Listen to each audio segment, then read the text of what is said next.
सोचिए, अगर आप 15 दिन के लिए कहीं जाते हैं और जब वापस लौट कर आते हैं तो पृथ्वी पर 70 साल हो चुके होते हैं और आपके दोस्त अब बूढ़े हो चुके हों, जबकि आप अभी वैसे ही जवान दिखते हैं जैसे कभी गए थे। अगर आपको लगता है कि ये कोई मजाक है तो इस कहानी को सुनने के बाद आपकी सोच बदल जाएगी। आज हम लेकर आए हैं अब तक की सबसे रहस्यमयी कहानी। साल था 1952।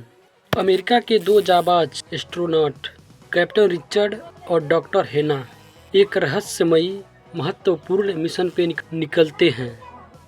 स्टारलाइट वन नामक मेटल एयरक्राफ्ट में उनका उद्देश्य था ब्रह्मांड के असीम गहराइयों में उतरकर ऐसी नई जगहों का खोज करना जहां आज तक कोई इंसान नहीं पहुंचा।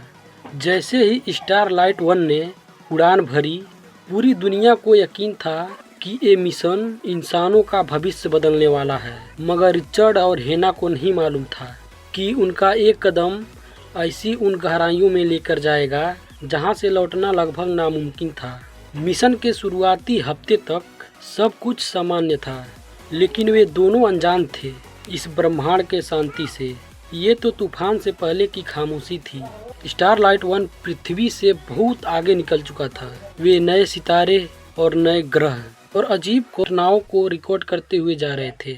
हेना ने खिड़की से बाहर देखते हुए बोली, रिचर्ड, क्या तुम्हें लगता है इंसान कभी इस सितारों तक पहुंचेगा?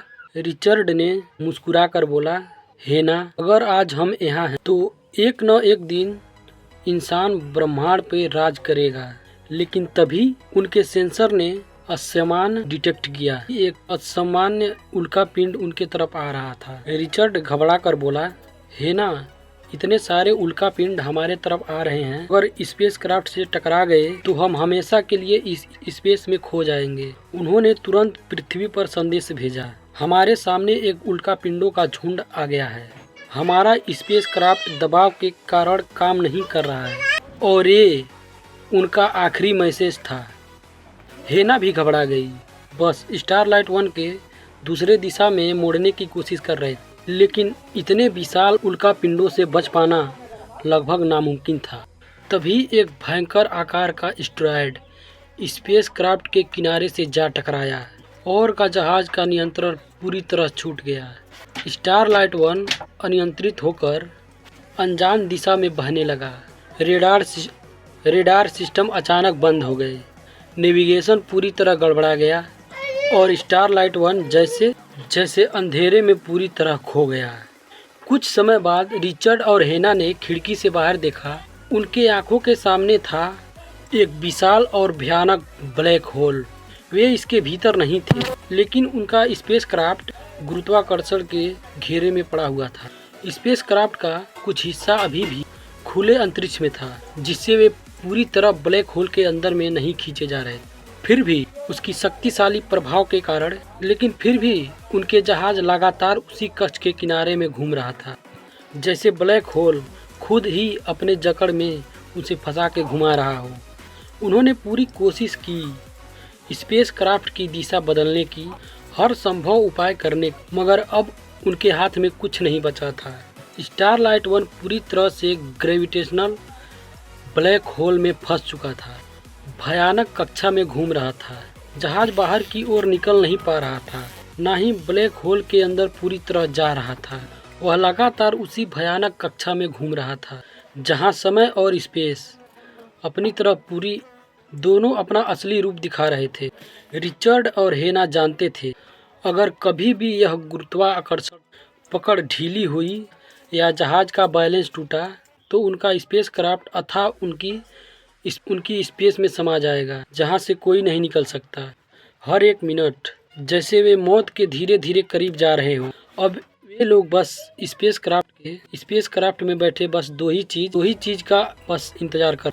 पहला कि कोई चमत्कार हो जाए और वे वहां से निकल जाएं, या फिर ब्लैक होल उन्हें अपने अंदर समा ले।